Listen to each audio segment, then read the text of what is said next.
السلام عليكم ورحمة الله وبركاته. ازيكم عاملين ايه؟ يا رب تكونوا بخير. معاكم هناء من قناة عالم هناء للخرز، شغل الهاند ميد في كل ما يخص الخرز.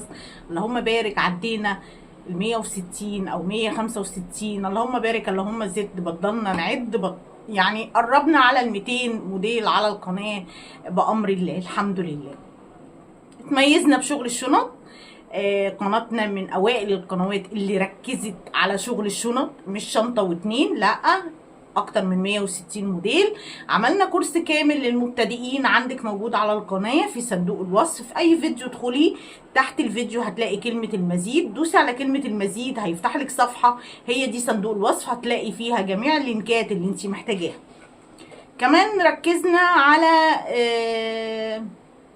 قرايه الباترون. من وقت للتاني بنعمل ورشه لشنطه فيها باترون علشان نتعود على قرايه الباترون.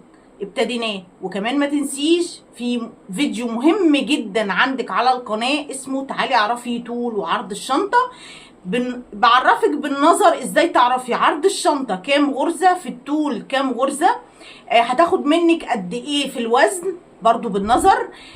غير كده لو الشنطه بمقاس 8 وانا عايزه اعملها بمقاس 10، برضو عرفتك ازاي تحولي من 8 ل 10، من 8 ل 12 ل 14. كل ده موجود عندك في الفيديو المهم قوي اللي هو اسمه تعالي اعرفي طول وعرض الشنطه.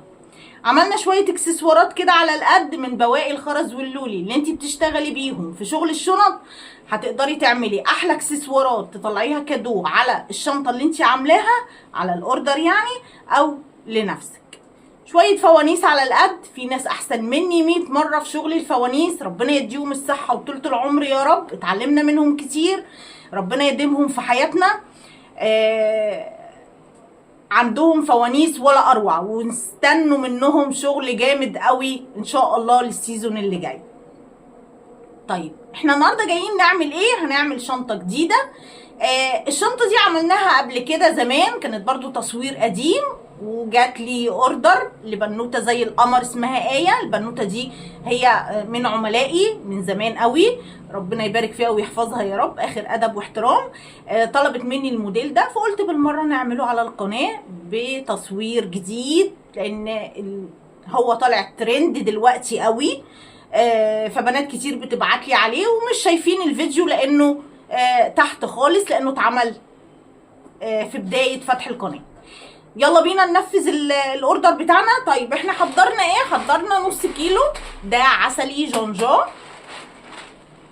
دلوقتي هفتح الكيس واوريكم اللون عامل ازاي، قمر قوي. هي برضو اللي اختارت اللون، بعت لها الالوان وهي اختارت اللون ده. ده اولاد مزار يا بنات، بحب قوي الخامه بتاعت اولاد مزار، بتبقى تحفه في اي حاجه بصراحه. خيط مقاس 70. ما اعرفش اولاد مزار وما بعملش اعلانات لحد، انا من اسكندريه وهم المقر بتاعهم في القاهره، عشان بس انا اتكلمت كتير عن اللولي الملضم فاتخذ ان انا بعمل اعلان. ما بعملش اعلانات لحد، ومحدش بيديني اعلان اعمله له اساسا، وما بعملش اعلانات لحد. ده مقاس 70. عايزين كمان مغناطيس، انا هحط لها 2، اللي هو مغناطيس الخياطه اللي هو العالي قوي ده. خلاص بطلنا نستخدم القديم. والحلقات المدوره دي سهله الفتح والقفل، وهجيب لها سلسله ظهر الحيه اللي انا بحبها دي برضو هحطها لها في الشنطه بتاعتها. يلا بينا نبتدي الشنطه بتاعتنا ونبتدي تفاصيلها، وهنشتغل بطريقه جديده اللي هي الطريقه اللي انا معتمداها في اي كورس خاص بره. الطريقه دي انا هشتغل بيها، وهنشتغل بيها موديلات كتير، واشتغلت بيها موديلات كتير قبل دي. الطريقه دي اسهل من ان انت تعملي جسم الشنطه كله وبعدين تقفلي. لا، الطريقه دي ان انا بكون الشنطه كده مع بعضها مره واحده. تمام، يلا بينا نبتدي شنطتنا ونشوف هنعمل ايه. ما تنسيش عندك بث مباشر كل يوم خميس على عالم هناء للخرز في المكان التاني، علشان نتكلم مع بعض ونشوف ايه اسئلتكم ونرد عليها. يلا بينا نبتدي ورشتنا، يلا بينا. اهو يا بنات فكيته من الكيس ده، كان مقاس 8 جونجو، مقاس 8. ده اللون العسلي. بصوا الدرجه عامله ازاي، بجد اللهم بارك تحفه. مقاس 8 نص كيلو ده ان شاء الله هيكفي معانا. يلا بينا نبتدي شنطتنا.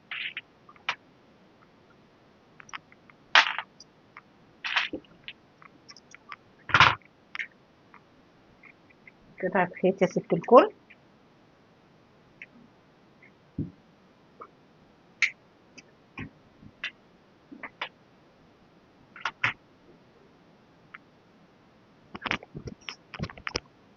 اهو قطعة خيط كبيرة كده.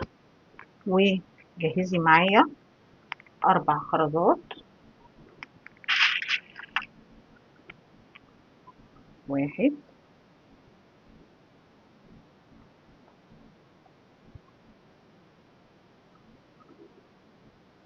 2 3 4 اهو.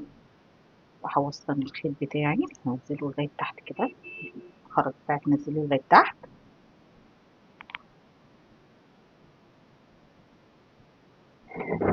نقعد بقى عشان الموضوع طويل كبير اقصد. يلا طرف الخيط كده. هرجع الخرزة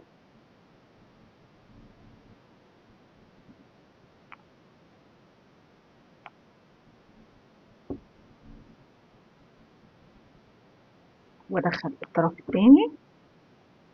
وبعدين العقدة بتاعتي بره هدخلها، هزق كده وادخلها جوه واشد شدتي المتينة عشان الشنطة تطلع معايا مظبوطة ومش مرخية. طيب عايزين نعمل عرض الشنطة. هحط 2 في طرف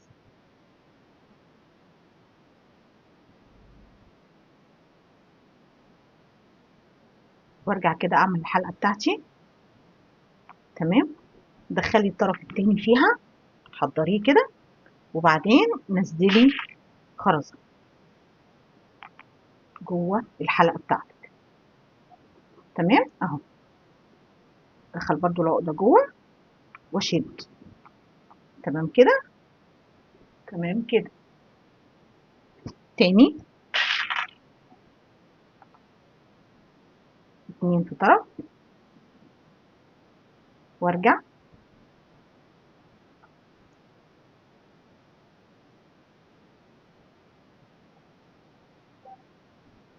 دخل الطرف التاني كده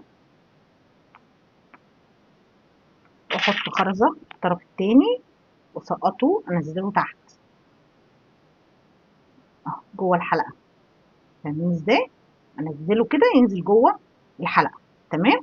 وبعدين اشد فالعقدة اهي بره وازق الخرزة العقدة تدخل جوه واشد شيل متين. ماشي. من الواضح ان الخرز بتاعنا يعني يدوب هو مش واسع قوي، يدوب بيدخل العقدة. يعني الخيط اهو مش هيدخل تاني جوه العقدة. فالاماكن اللي هتعملي فيها مثلا ضم في الاجناب هنعملها عكس عكاس. المكان اللي انا هشتغل فيه مغناطيس اخد بالي المكان فين واشتغل بالخيط عكس عكاس عشان حتى لو اشتغلت بخيط مقاس 40 يدخل. لكن هو كده مسدود خالص وانا محتاجه ان الشنطه تبقى جامده. انا مش عايزه شنطتي تبقى مرخيه. هشتغل واخد بالي من الاماكن واحنا ماشيين مع بعض برضو هنتكلم في المواضيع دي. تابعي الفيديو من اوله لاخره.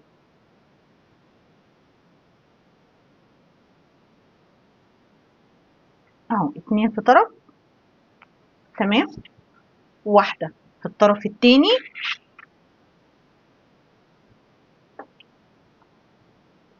تمام كده. واشد العقده اهي بره.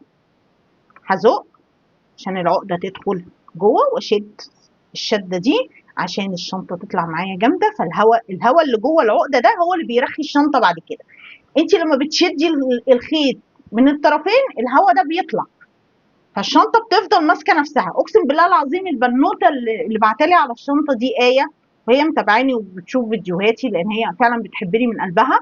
هي ما بتشتغلش خرز لكن متابعاني وبتتفرج. آه قالت لي جمله ربنا يبارك لها يا رب. قالت لي يا طنط ربنا يخليكي ليا ويبارك لك ويبارك لك يا رب. الشنط اللي واخداها منك بقالي سنين لحد الان كاني شارياها امبارح. فحلو قوي ان الناس تدعي لك من شغلك، تبقي تعبانه في شغلك وتلاقي كمان دعوه حلوه. في ناس جميله كده.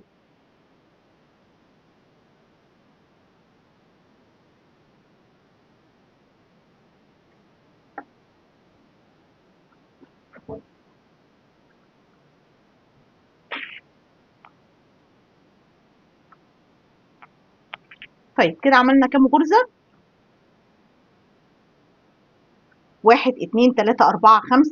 هتحطي 2 في طرف وواحده في طرف وتدخلي عقدتك كده في النص وتشدي. تمام. انا هكملهم 18 غرزه وهنقفل بالغرزه ال 19. اعملي لي 18 غرزه وتعالي مع بعض نقفل ال 19 نشوف هنعملها ازاي. تمام. كده انا وصلت للغرزه ال 18. هعمل الغرزه ال 19 طرف من الخيط، هحط فيه 3 مره واحده. 1 2 3 وارجع واعمل الحلقه بالخرزه واحده بس، اخر واحده اهي. وبعدين ادخل الطرف التاني واشد العقده بتاعتي اهي بره، هزقها وادخل العقده جوه الخرزه واشد. تمام. كده انا طلعت على سطر جديد، يبقى انا عملت عرض الشنطه 19. 19 ده يعني كام سنتي يا طنط هناك؟ عشان يعني بس ايه نبقى قايلين كل الاسئله في الفيديو. 20 ونص، لا 21 سنتي يا بنات. كده عرضها 21 سنتي. واقفه على الخرزه هحط 3. 1 2 3. تمام. وارجع وادخل الطرف التاني جوه الحلقه. العقده بتاعتي بقى هتبقى هنا تحت، هشد وادخلها وبعدين اشد الخيط بتاعي. تمام. الخيط اللي تحت هيمشي في الخرز اللي تحت اللي هو اللي بالعرض ده اهو. دخلت الخرزه كده هيبقى معاكي بين الخيطين 1 2 خرزتين، حط عليهم 2 عشان اكملهم 4 لان دي غرزه رباعيه. حطيت 2، عملت الحلقه، دخلت الطرف التاني، هشد العقده هتبقى تحت، هزق الخرزه، الخيط هيدخل جوه، العقده هتبقى جوه، واشد شدتي المتينه. تاني الغرزه اللي وراها الخيط اللي تحت هدخله في الخرز اللي تحت اللي هو بالعرض ده، هدخل في خرزه واحده من تحت، الخيط اللي فوق هو اللي بيتحط فيه الخرز. معايا 2 بين الخيطين هحط عليهم 2 وارجع طرف الخيط تاني الخرزه واعمل الحلقه اهي. بس انا صبعي فين عشان الخرزه ما تطلعش مني. اكون الحلقه كده وادخل فيها الطرف التاني اللي هو تحت طرف الخيط التاني واشد العقده اهي تحت. لا انا عايزاها جوه الخرزه متداريه علشان شغلي يبقى نضيف. بزق كده الخرزه بصوابعي وادخل العقده جوه واشد. نعمل كمان غرزه.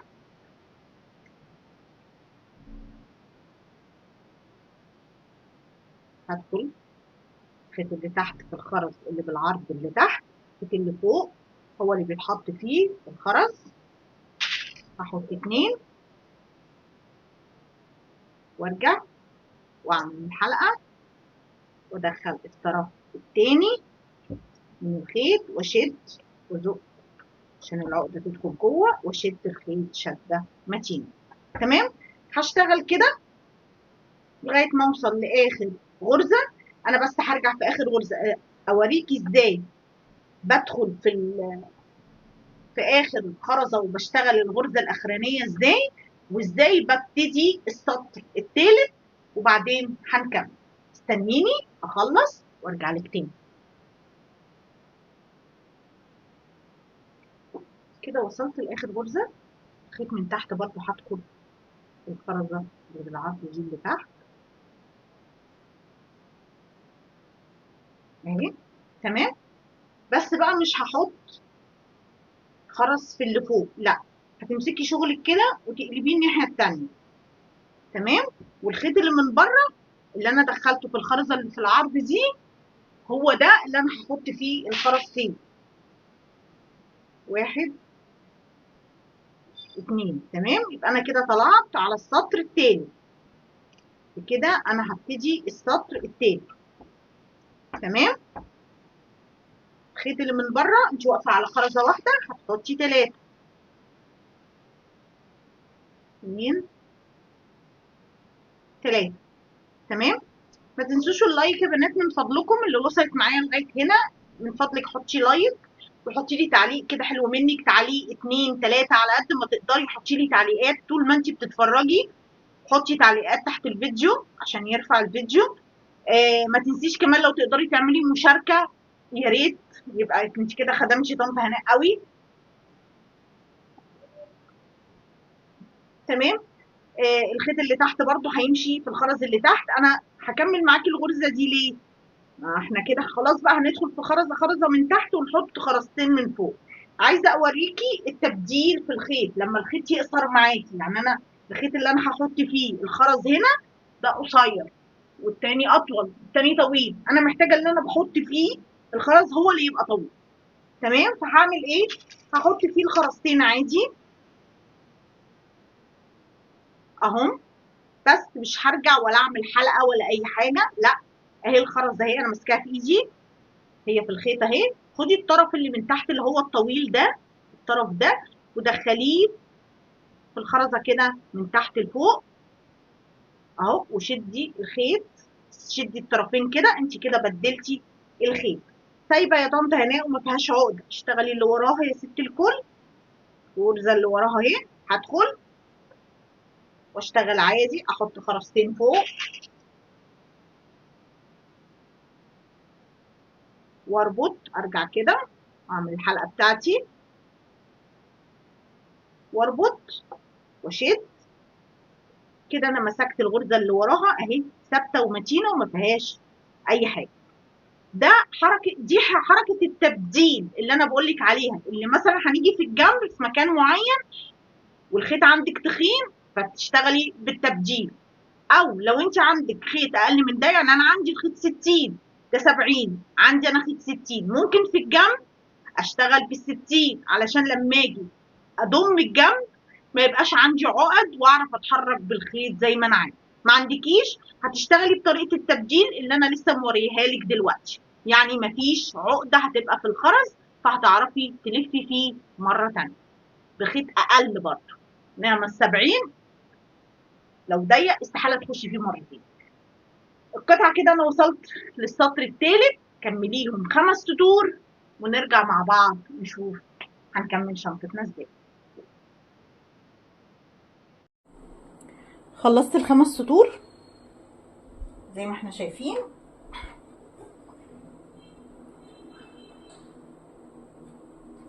بسم الله الرحمن الرحيم. يلا بقى مع بعض نطلع نشوف هنعمل ايه في شنطتنا. بصوا يا بنات،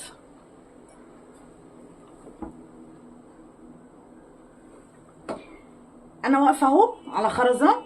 انا هشتغل بقى سطر رباعي واقف داير ما يدور عشان اطلع بجسم الشنطه والاجناب مع بعض. هحط 3 خرزات عادي. اول غرزه 3 اهو، وهطلع بقى اشتغل اهو واقف كده. يعني بدل ما تنيميه كده، لا، ارفعيه كده يبقى واقف. تمام. الخيط بتاعي برضو هدخل في خرزه خرزه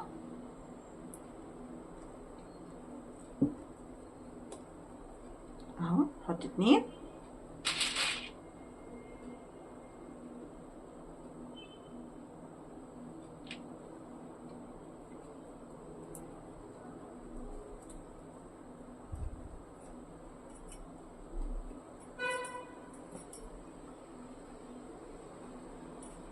تمام.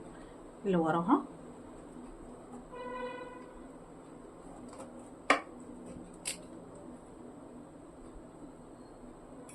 احط 2.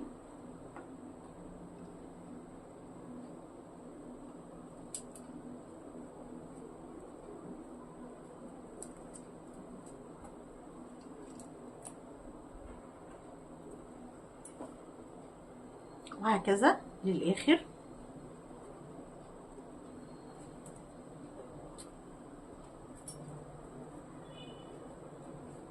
حط 2.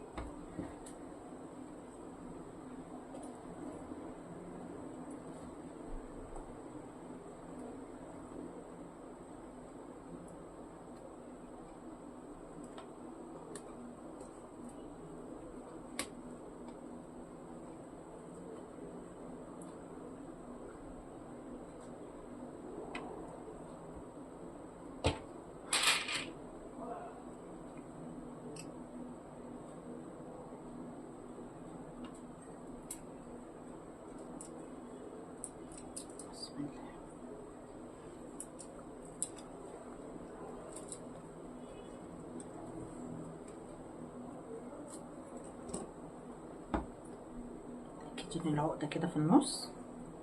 تمام.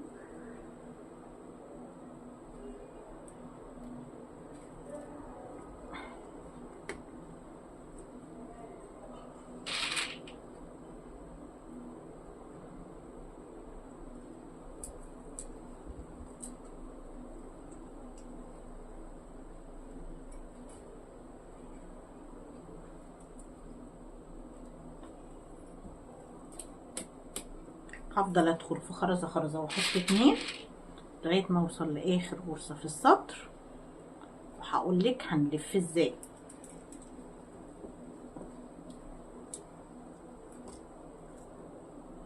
عشان وقت الفيديو. وصلت كده لاخر غرزة هنا. غيرت لكم الخلفية بنات عشان يبقى اوضح. ايه رأيكم؟ هدخل برضو بالخيط من تحت كده عادي، وبرضو اللي فوق هحط فيه خرزتين.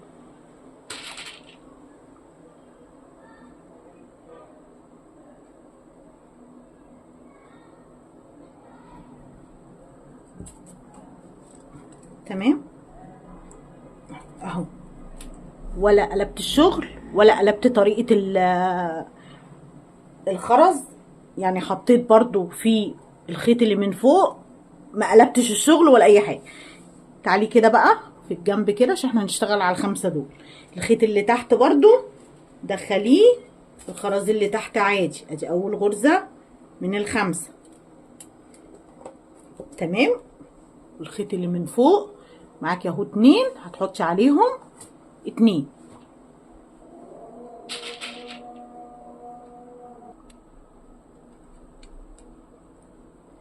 اهو هحط خرزتين كده وارجع واعمل الحلقة بتاعتي واشتغل عادي اهو. شايفين ازاي يا بنات؟ اهو. يلا نكمل. الخيط اللي تحت هحطه في الخرز اللي تحت،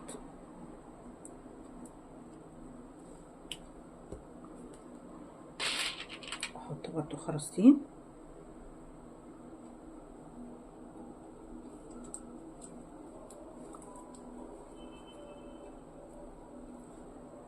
ادي تاني غرزة. ندخل بقى نعمل التالتة اهي.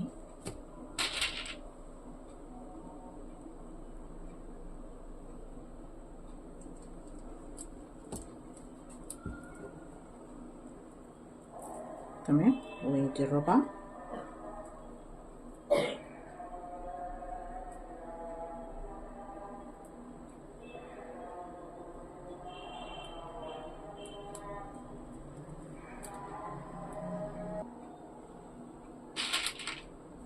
هحط خرزتين.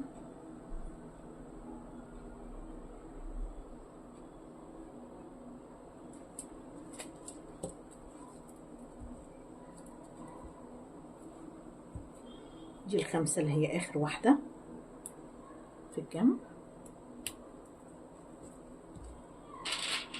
عادي خالص. اشتغلي بنفس الشغل، نفس الخيط. هتحطي اللي بتحطي فيه الخرز هتحطي فيه الخرز، هتلفي داير ما يدور. خلاص خلصت ال5 دول. هنلف الناحيه التانية. هدخل خرزه خرزه. تمام. طب يا طنط هناء الخيط منك قصر وانتي بتقولي ان العقده دي مش هتدخل مرتين. يلا بالمره نعرف المفروض نعمل ايه. يلا بينا. انا الغرز اللي جايه هشتغلها بطريقه العكس عكاس، مش هعقد. يعني انا دخلت اهو في واحده، هحط 2 اهو. اخر خرزه دي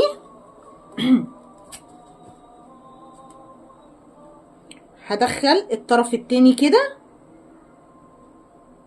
من غير عقد. تمام. وادخل تاني في اللي جنبها الغرزه اللي عليها الدور اهو. تمام. شدي بس كده شغلك عشان ما يبقاش مرخي. هحط 2 من فوق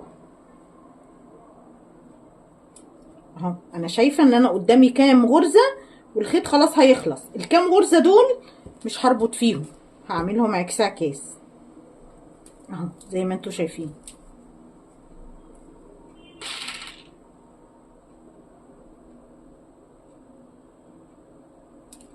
اهو. تمام. هعكس الخيط اهو شايفين، وشد كده الطرفين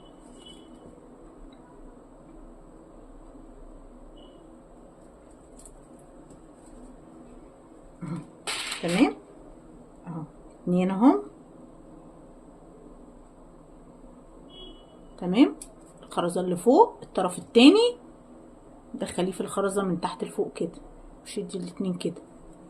تمام. طب كفايه كده كفايه كده. شدي بقى شغلك كده. تمام. الخيط اللي من تحت دخليه في الخرزه اللي من تحت دي اللي هي فوق اخر غرزه بتاعه اخر غرزه اللي هي تحت. تمام. انا عايزه اعمل الحلقه هنا.